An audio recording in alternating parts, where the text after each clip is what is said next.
Halo, apa kabarnya nih? Ketemu lagi sama aku, Acep. Pasti sehat-sehat aja dong kabarnya. Nah, aku juga sehat-sehat aja nih. Nah, hari ini tadi barusan aku baca ada renungan nih. Gimana kalau kita baca bareng-bareng? Ulangan 32 ayat 10. Ulangan itu perjanjian lama ya teman-teman ya.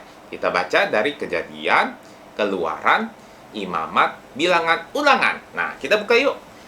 Ulangan 32 ayat 10.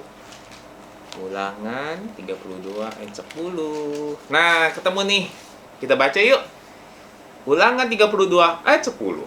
Didapatinya dia di suatu negeri di padang gurun, di tengah-tengah ketandusan dan auman padang belantara. Dikelilinginya dia dan diawasinya, dijaganya seperti biji mata. Soal biji mata Tuhan, kayaknya ada lagunya deh. Yuk, teman-teman, kita dengar dulu lagunya.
Nah, gimana teman-teman? Udah dengerin lagunya kan? Tadi kita udah dengerin lagunya. Kita ini dianggap sebagai biji mata Tuhan, kesayangan Tuhan. Nah, ada ceritanya loh tentang satu orang nih bapak. Namanya Bapak Ishak.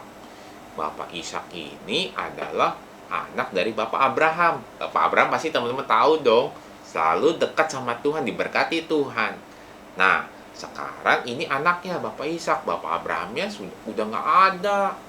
Nah, gantinya Pak Ishak. Waktu itu Pak Ishak mengalami kelaparan di negeri Kanaan. Sehingga waktu itu dia harus pergi nih ke negeri Filistin.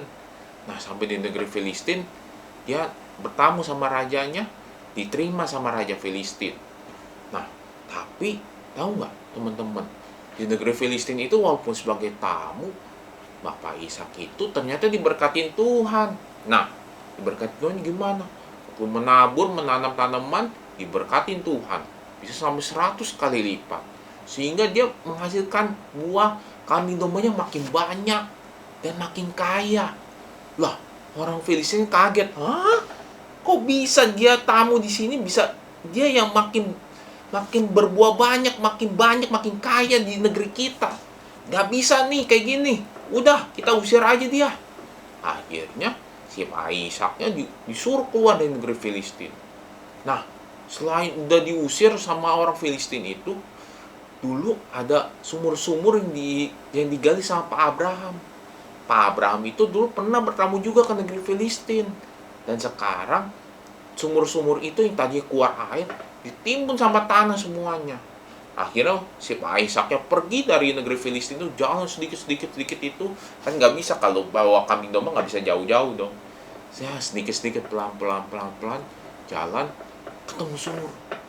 Pegawainya Pak Ishak bilang, Pak Ishak, di sini ada sumur nih, cuma ditimbun sama tanah nih. Gimana kalau kita gali? Ya udah, coba kamu gali. Digali. Keluar air. Saya keluar air berarti kambing dombanya bisa minum ya. Nah, minum.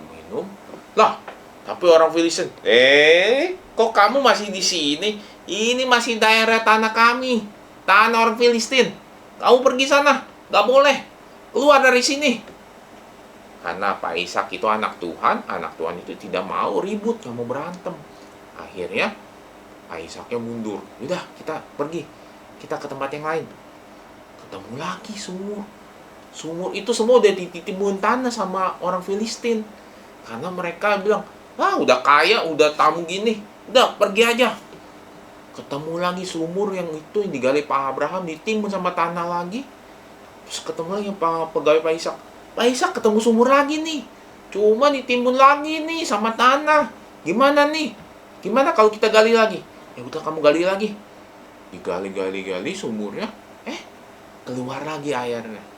Terus orang Filistinnya lihat, loh, ini masih daerah kami. Kamu nggak boleh di sini. Pergi. Akhirnya Pak Ishak geser lagi. Dia geser. Ketemu sumur lagi loh. Ditimbun tanah lagi sama orang Filistin. Dan gimana? Digali lagi, keluar airnya nggak, teman-teman? Keluar airnya. Wah, sampai orang Filistin bingung. Aduh, kok ini bisa ya? Kok bisa ya, kita udah timbun tanah. Sumur-sumur ini dulu bekas digali sama Pak Abraham, tapi dia masih bisa keluarin air, sumurnya digali sama mereka. Siapa yang bisa nolong mereka? Siapa yang bisa menolong Pak Ishak ini? Selain daripada Tuhan. Tuhan sayang kepada Pak Ishak karena Pak Ishak ini percaya sama Tuhan. Sehingga Pak Ishak ini percaya dan melakukan firman Tuhan, dan Pak Ishak ini menjadi biji mata Tuhan.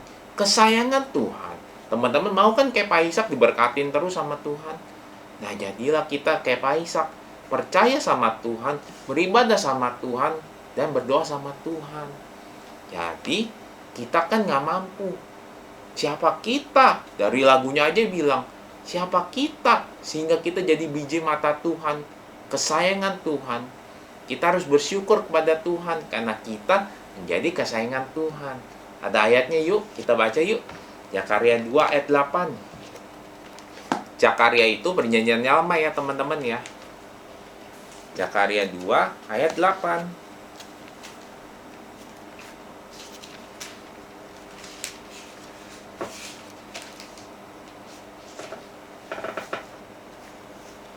Zakaria 2 ayat 8. Sebab beginilah firman Tuhan semesta alam, yang dalam kemuliaannya telah mengutus aku mengenai bangsa-bangsa yang telah menjara kamu. Sebab siapa yang menjamah kamu berarti menjamah biji matanya. Oh, benar kan? Kita ini biji mata Tuhan. Jadi teman-teman bersyukur kita jadi biji mata Tuhan. Caranya gimana jadi biji mata Tuhan? Kita percaya, berharap kepada Tuhan. Tuhannya itu adalah Tuhan Yesus Kristus. Oke teman-teman, sampai di sini dulu renungan kita. Nanti kita belajar lebih banyak lagi dong, ya. Jangan bosan-bosan dengerin ceritaku. Nah, sampai jumpa ya teman-teman ya. Bye.